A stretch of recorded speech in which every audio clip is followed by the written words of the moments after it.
My name is Matt Simon. I moved to New Hampshire in 2006. My name is Andrew Carroll. I'm 18 years old, and I'm moving to New Hampshire. They're moving to New Hampshire because they want to join something called the Free State Project.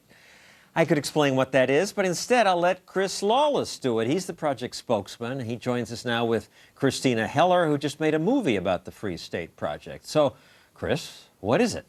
The Free State Project is an effort to gather 20,000 libertarians to the most free state, which is New Hampshire, in an effect to make positive change for a libertarian society.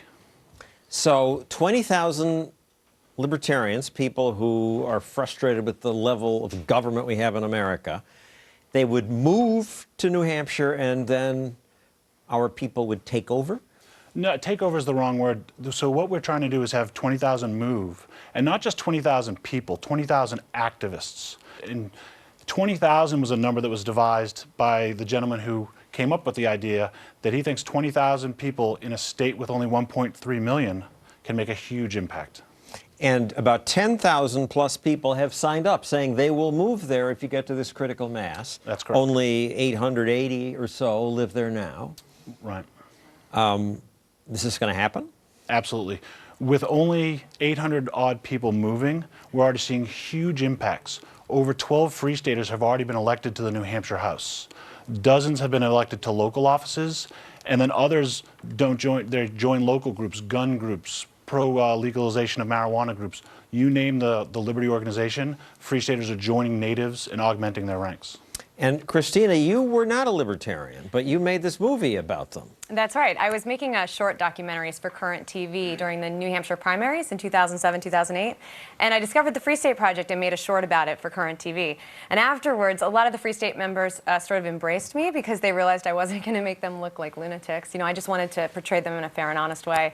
And once I started learning more about the project, I was like, this is much, much more interesting and complex than I realized it warrants something more like a feature investigation. So let's play a few seconds of your documentary. The true believers are arriving weekly. There are people today, just like there have been throughout history, who are the sort of people who need a frontier. People have come up with ideals about how society should look, and yes, move for them. Onward to freedom! Libertopia, which is a nice name, and so you were a garden variety lefty before. Now you're more liberal. You got convinced a little bit? Well, yeah. You know, I was always socially liberal, and you know, you're not often presented the two more than the two options. And I looked at the Democrats, I looked at the Republicans, and I thought, well, I guess I'm more like the Democrats. And then when I started associating with more of the libertarians, I realized that I actually hadn't thought a lot about the economic issues, and that I was much more of a libertarian. I think more people are libertarians than realize it. I hope so. And Chris, you were living in California.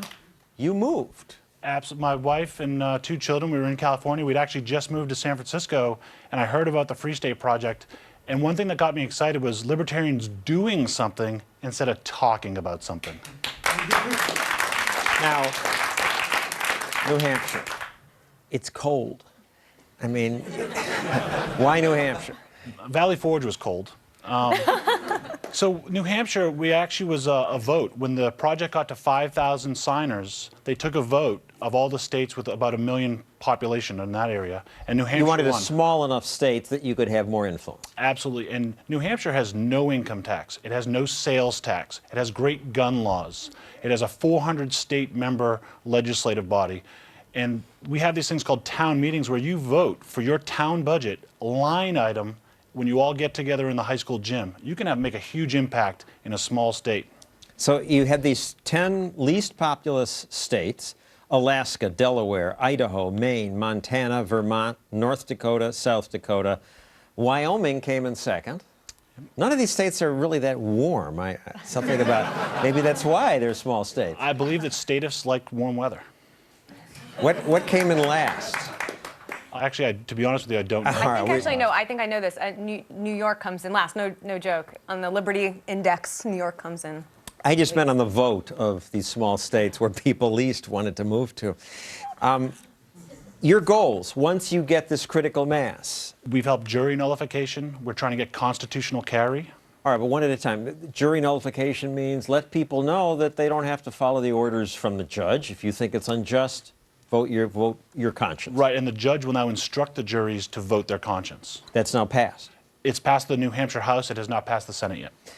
End affirmative action in government.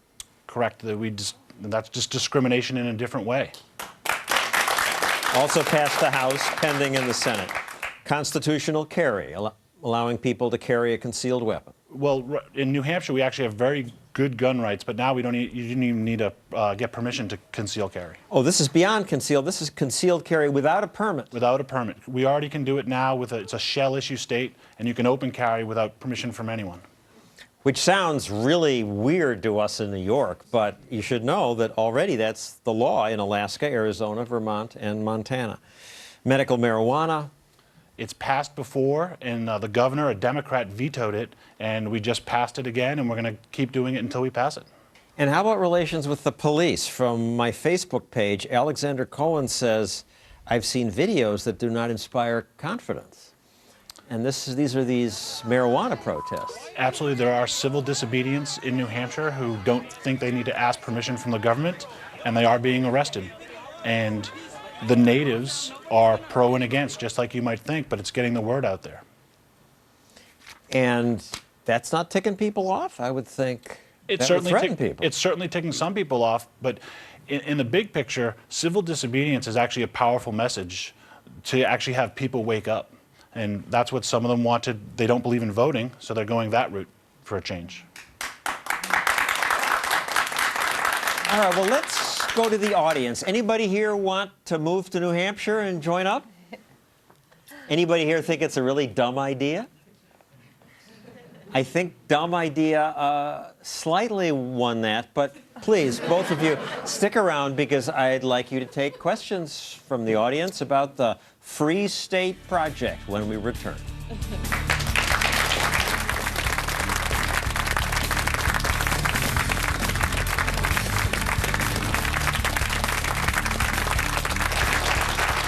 We're back now to hear what the audience has to say about the Free State Project. Chris Lawless from the project is here, and Christina Heller, who did a documentary about the Free State Project. So who's first? Very few of you want to join, but were you one? I'm a Free Stater myself, so I just wanted to ask you if you could talk a little bit about the social benefits. What do you mean you're free? Are you signed up? I'm pledged. You live there? And moving within a year. Okay. Why? New York is, as Christina said, New York is the least free state in the union right now, and I'm sick of it. And I'm willing to give up urban amenities to taste more freedom. Okay. What's your question or comment? I was just wondering, Chris, if you could talk about the benefits of concentrating libertarians, the social benefits of concentrating libertarians in one area rather than trying to stick it out as, you know, the only libertarian in your town or city across the country. Yeah, I've done that, and it's lousy, but... If you go anywhere in the country, you know, you can get 5 or 6 great libertarian activists. And they work hard, and they're smart, and they're smarter than everyone else they're talking with, and it's just like pushing a rock uphill.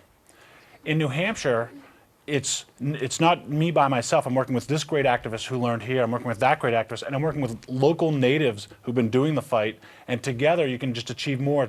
It's amazing how we're no longer even talking about the tenets of libertarianism. We're now talking about how to make it effective. And we're seeing those effects already with just the small numbers we have. So it's amazing what just a few people who are committed can do. But aren't they all a bunch of nerdy, geeky libertarians? I mean, geeky, but is that such a bad thing, really? Studio audience, what do you think? Geeky, good thing? Yeah.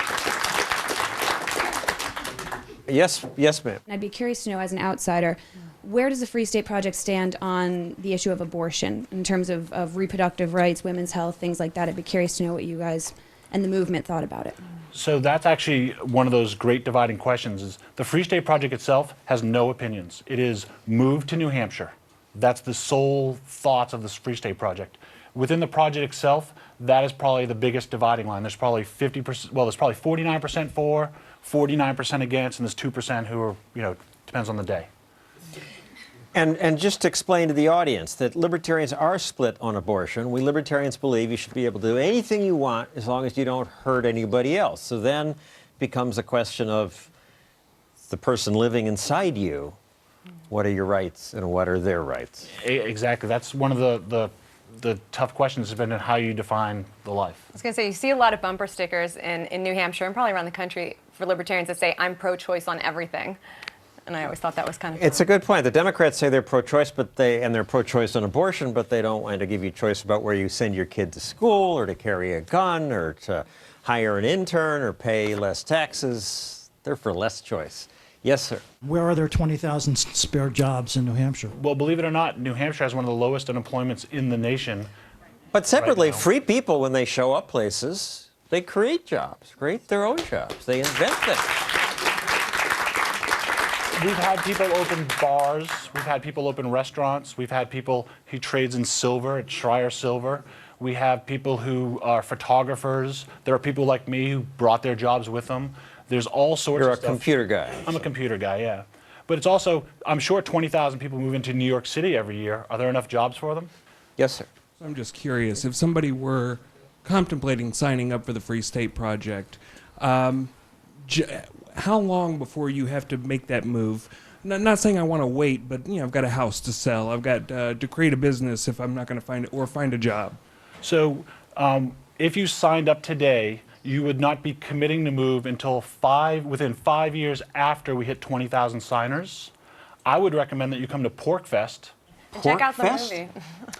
PorcFest. It stands for the Porcupine Freedom Festival. And the porcupine is the mascot of the Free State Project. And we have a big party every year for us to get together as a community, but then also for people outside of the state to come in and see what we're about and check out New Hampshire, see what you like about New Hampshire. And the porcupine, because it's an animal that doesn't bother anybody, but don't mess with it. You got it. Well, good luck to you. And thank you. Chris and Christina, thank you both very much. Thanks, Tom. Coming up, I've been yelling at government. And we in the news business are always complaining about something. But there is some good news that we should celebrate. That's next.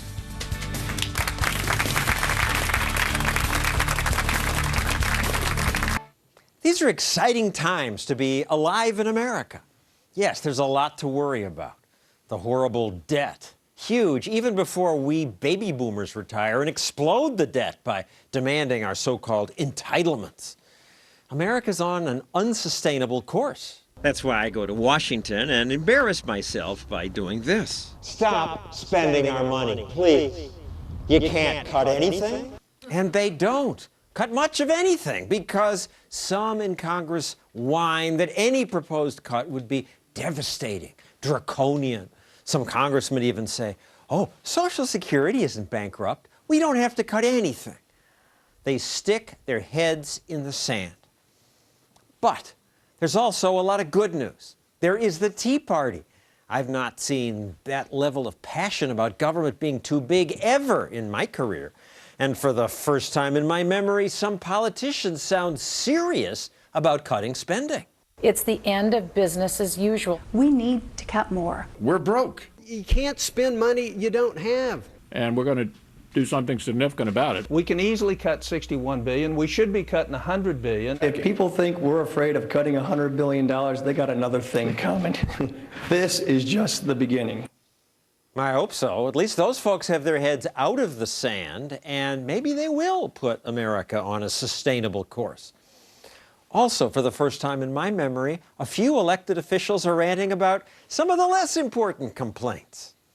We flush them 10 times. They don't work. But the thing is, you busybodies always want to do something to tell us how we can live our lives better. Keep it to yourselves. Try to convince us through persuasion, but don't threaten to put us in jail or put us out of business if we don't accept your way of thinking.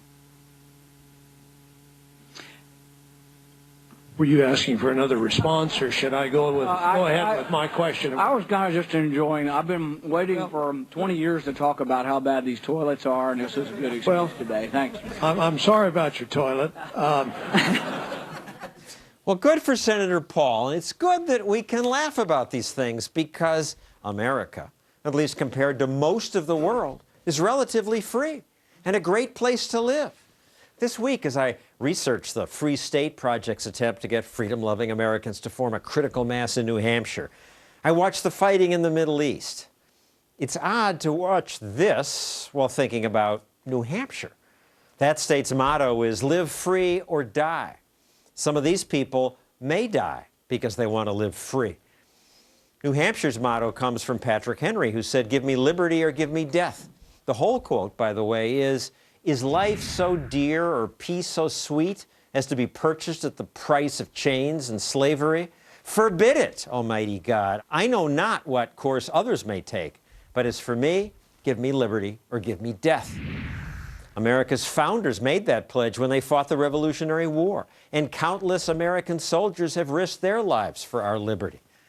And in China's Tiananmen Square, this lone student put his life on the line. This is what live free or die really means. And I'm glad that I don't yet have to put my life on the line.